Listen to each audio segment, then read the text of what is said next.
कोर्टामध्ये जाऊन तुम्ही घटस्फोटाची मागणी करताय आणि घरामध्ये तुम्ही नवरा बायकोंसारखं राहताय की जणू काही घडलंच नाहीये. आज आपण नेहमीप्रमाणेच एक नवीन केस डिस्कस करणार आहोत. मी सगळ्यांना अशी विनंती करते की त्यापूर्वी आमच्या ऑर्डर पॉडकास्टला सबस्क्राईब करा. आता आपण आज ही जी केस डिस्कस करणार आहोत, या केसमध्ये शेवट घटस्फोट याच्यामध्येच झालेला आहे. पण हा जो सगळा प्रवास या स्त्रीचा राहिलेला आहे तो कसा होता आणि तिने शेवटी घटस्फोटाला होकार का दिला आणि ह्या सगळ्या प्रवासामध्ये तिचं बॅटल ती कशी लढली या संदर्भामध्ये आपण आज डिस्कस करणार आहोत. कायदा कसा ह्या सगळ्याकडे बघतो हे सुद्धा मी तुम्हाला सांगण्याचा या पॉडकास्टमध्ये प्रयत्न करणार आहे. आता झालं असं, ह्या केसमध्ये ही जी मुलगी आहे तिची वकील म्हणून मी ही केस लढवली होती. आता ही जी मुलगी आहे ती जवळजवळ एक 25 वर्ष त्यांचं लग्न होतं. बरं, त्या 25 वर्षाच्या लग्नाच्या आधी ह्या दोघांचं प्रेम होतं. दोघंही वेगवेगळ्या कास्टचे होते आणि ह्याच्यातून त्यांनी पळून जाऊन, कारण घरामध्ये विरोध होता, कारण ती ब्राह्मण होती आणि हा कुठल्या तरी वेगळ्या कास्टचा होता, आणि त्यामुळे घरामधून पळून जाऊन ह्या दोघांनी लग्न केलं होतं. लग्न झालं, ते दोघंही पुण्यामध्ये आले, स्थायिक झाले. हळूहळू त्यांनी तो इंजिनियर असल्यामुळे त्यांनी त्याचं काय म्हणतात ना, त्याची प्रगती होत गेली.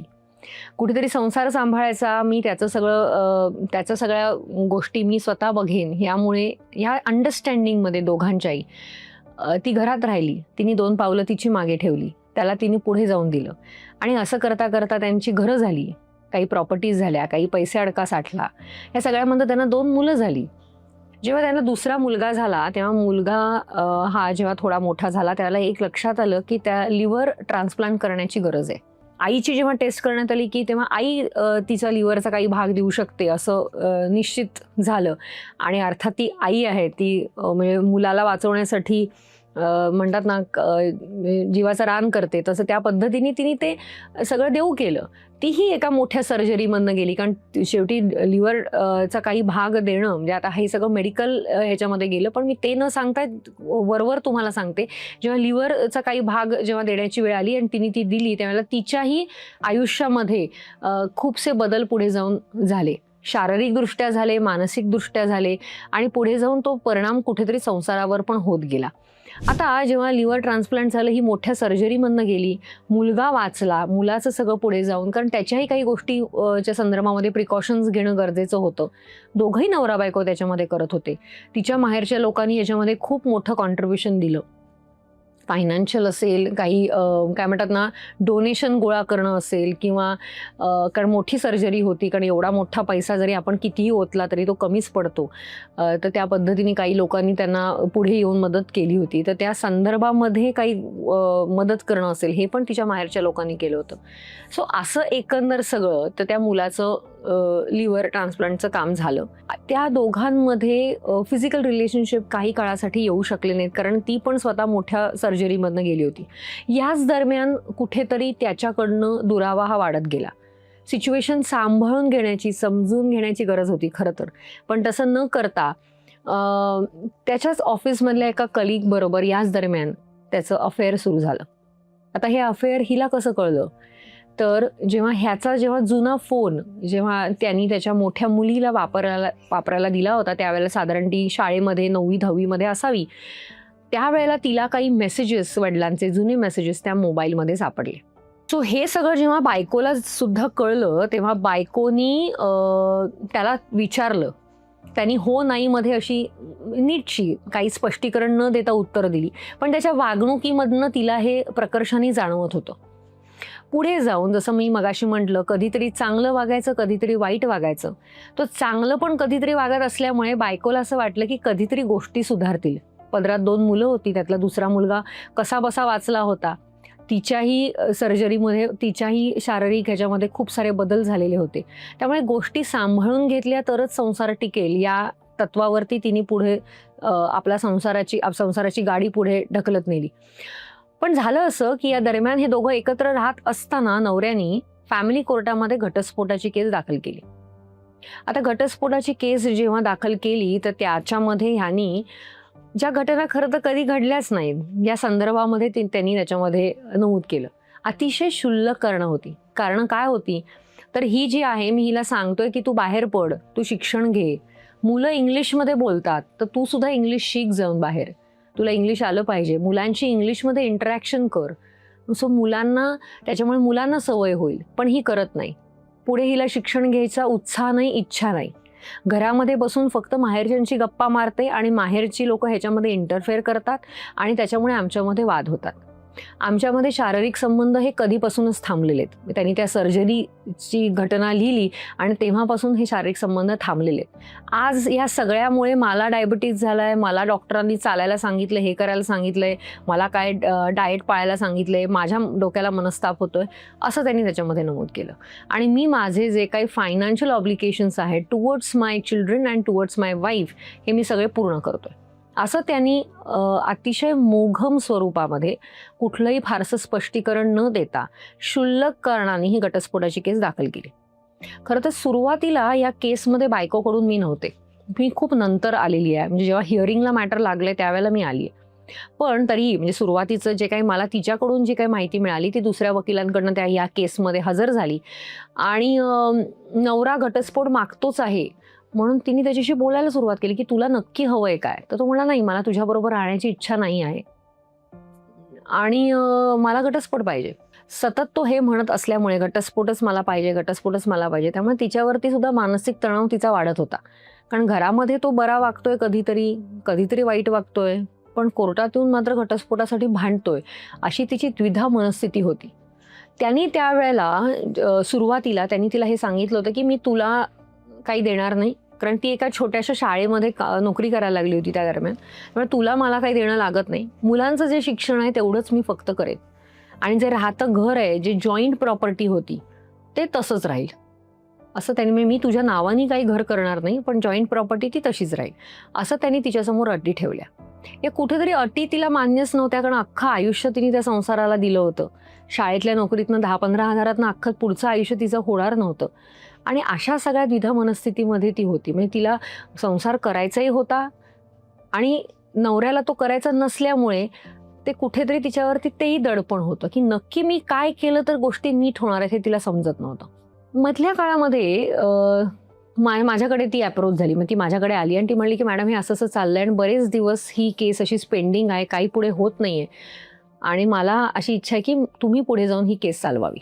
म्हणून ती माझ्याकडे आली आणि मग त्याप्रमाणे मी त्या केसमध्ये हजर झाले. ज्या वेळेला ही या केसमध्ये मी आले त्यावेळेला मला आठवतंय की नवऱ्याची क्रॉस सुरू झाली होती आणि साधारणतः एक 15-20 प्रश्न फक्त नवऱ्याला विचारून झालेले होते.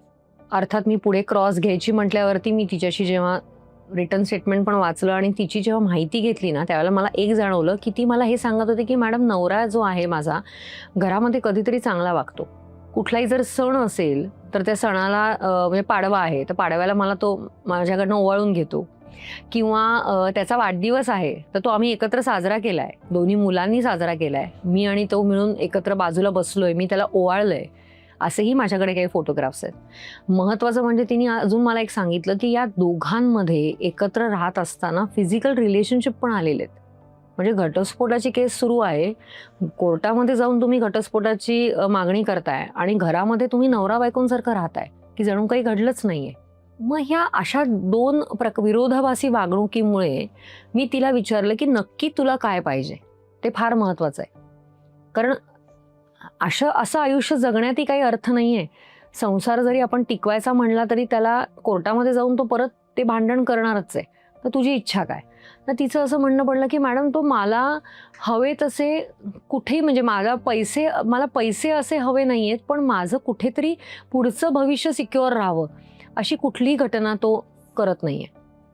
दुसरी महत्त्वाची गोष्ट म्हणजे दोन्ही मुलांचं म्हणजे मोठी मुलगी माझी मेजर जरी असली तरी तिचं जरी आत्ता ती कमवत असली पण ते कमवणं तिचं काही तिला पुरेसं नाही. तिचं शिक्षण सगळं पुढचं तिला अजूनही शिकायचं आहे, ते शिक्षण तिचं पूर्ण करणं गरजेचं आहे. उद्या तिचं लग्न आहे, हे सगळे जे काही माझ्यासमोर खर्च समोर आहेत आणि मला राहतं घर, ह्या संदर्भामध्ये कुठेही तो प्रोटेक्शन मला द्यायला तयार नाही आहे. तर मला कुठेतरी ते जर कुठे मिळत असेल तर त्याला माझ्यावरून तसंही संसार करायची इच्छा नाही, तर त्याला मी तयार आहे. खूप अशी ट्रिकी सिच्युएशन होती. म्हणजे काही गोष्टी कोर्टासमोर आलेल्याच नव्हत्या क्रॉस तर सुरू झालेली होती. ती तयार होती घटस्फोट घेण्यासाठी, पण त्याच्याच म्हणण्यानुसार, पण तो तिला हवं तसं कुठलंही प्रोटेक्शन द्यायला तयार नव्हता. त्यावेळेला मी तिला असं म्हटलं, की आपण ह्याच्यामध्ये क्रॉस घेतल्याशिवाय किंवा ज्या काही घटना तो घरामध्ये तुझ्याबरोबर करतोय, त्या समोर येणं फार गरजेचं आहे. म्हणून आम्ही ही क्रॉस घ्यायला पुढे जाऊन सुरुवात केली. आता ही जेव्हा मी क्रॉस घेतली, त्यावेळेला हे जे काही फोटोग्राफ्स होते, जे तिच्याकडे अवेलेबल होते, ते मी त्याला क्रॉसच्या दरम्यानच कन्फ्रंट केली.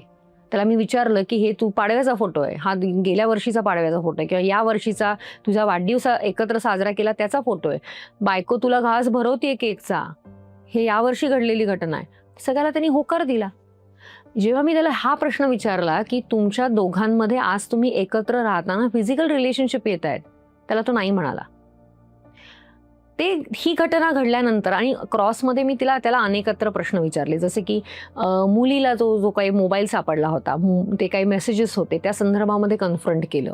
तो म्हणाला, हो, मुलीला मोबाईल सापडला, त्याच्यामध्ये काही मेसेजेस सापडले, पण ते मेसेजेस कुठेही प्रेमाचे नव्हते, कोणाबरोबर तरी माझं अफेअर आहे त्या संदर्भातले नव्हते, असं त्यांनी त्या क्रॉसमध्ये म्हटलं. आणि बरेचसे अजून काही क्रॉसमध्ये मी त्याला प्रश्न विचारले. म्हणजे तो खूप मोठा एक वेगळा विषय आहे, पण जे महत्त्वाचे प्रश्न आहेत ते मी तुम्हाला आता सांगितले. हे समोर आल्यानंतर मी बायकोशी, माझ्या क्लायंटशी मी जेव्हा हे सगळं बोलले, की तो हे म्हणतोय की फिजिकल रिलेशनशिप तुमच्यामध्ये आलेलेच नाहीये. तो हे मान्य करतोय की घरामध्ये तुमच्यामध्ये सण साजरे होत आहेत, वाढदिवस साजरे होत आहेत, पण फिजिकल रिलेशनशिपबद्दल तो डिनाय करतोय. तर तुम्ही आता एक असं करा, की जेव्हा कधी संधी मिळेल त्यावेळेला त्याच्याशी पुन्हा हे सगळं विचारा. त्याला विचारा, की तू एकत्र माझ्याबरोबर इथे आज राहतोयस घरामध्ये, मग तू मला फिजिकल रिलेशनशिपसाठी का माझ्या मागे लागतोस? जेव्हा की तू इथे माझ्याशी एक वागतोस आणि कोर्टात जाऊन माझ्याशी घटस्फोटासाठी मागतो. हे त्याला खरं जी घटना तुमच्यात घडतीये ते त्याला पुन्हा विचारा आणि ते सगळं रेकॉर्डिंग तुम्ही तुमच्या मोबाईलमध्ये करा. आणि हे झाल्यानंतर, ही घटना घडल्यानंतर तिने हे सगळं त्याला परत, जी खूप खरी घटना होती, त्याच्यामध्ये कुठेही लपवणं, फसवणं, काही म्हणजे त्याचा प्रश्नच नव्हता. तिने त्याला विचारलं, की तू हे सगळं का करतोयस माझ्याबरोबर? तिच्याही काही मनातले प्रश्न होते, तेही तिने त्याच्यामध्ये विचारले, की मला जर तुला घटस्फोटच घ्यायचा आहे तर फिजिकल रिलेशनशिपसाठी तू माझ्या मागे का लागतोय? तर तो म्हणला, एकत्र घरामध्ये राहतो आपण. तो इतकं निर्लज्जपणे त्यांनी उत्तरं दिली, म्हणजे मला काही प्रश्न आणि उत्तरं आपल्याला सांगताही नाही येणार, पण अशी त्यांनी उत्तर दिली, की त्यात काय झालं, मग तू एकत्र घरात राहते, आजही तू माझी बायको आहेस, त्याच्यामुळे आपल्या दोघांमध्ये फिजिकल रिलेशनशिप येत आहेत. मग त्यांनी त्याच्यामध्ये कबुली दिली, की फिजिकल रिलेशनशिप आपल्यामध्ये घटस्फोटाची केस सुरू असताना देखील होत आहेत. It was a turning point for the case. आता जेव्हा कोर्टामध्ये तिची क्रॉस, आता तिचं एक्झामिनेशन इन चीफ आपण जे म्हणतो, किंवा पुराव्याचं सत्यप्रतिज्ञापत्र जेव्हा कोर्टामध्ये आम्ही दाखल केलं, तर ह्याच्यामध्ये आम्ही ही जी काही रेकॉर्डिंग असेल आमच्याकडे, किंवा आम्ही आधी फोटो जे त्याला कन्फ्रंट केले होते, त्या संदर्भामध्ये आम्ही सगळे पुरावे कोर्टामध्ये दाखल केले.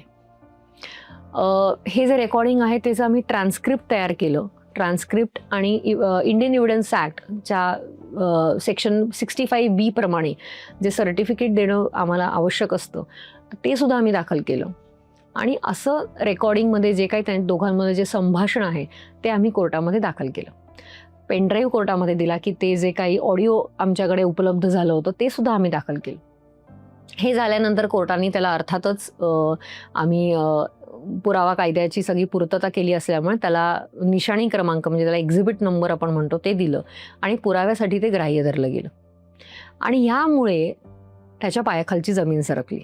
त्याला हे अपेक्षितच नव्हतं की ज्याचे फिजिकल रिलेशनशिप आपण क्रॉस एक्झामिनेशनमध्ये डिनाय करतोय ते पुढे जाऊन आपल्यासाठीच घातक ठरणार आहे. आणि जेव्हा हे कोर्टामध्ये सादर झालं त्यावेळेला हे निश्चित होतं की त्याला घटस्फोट मिळणारच नाही आहे.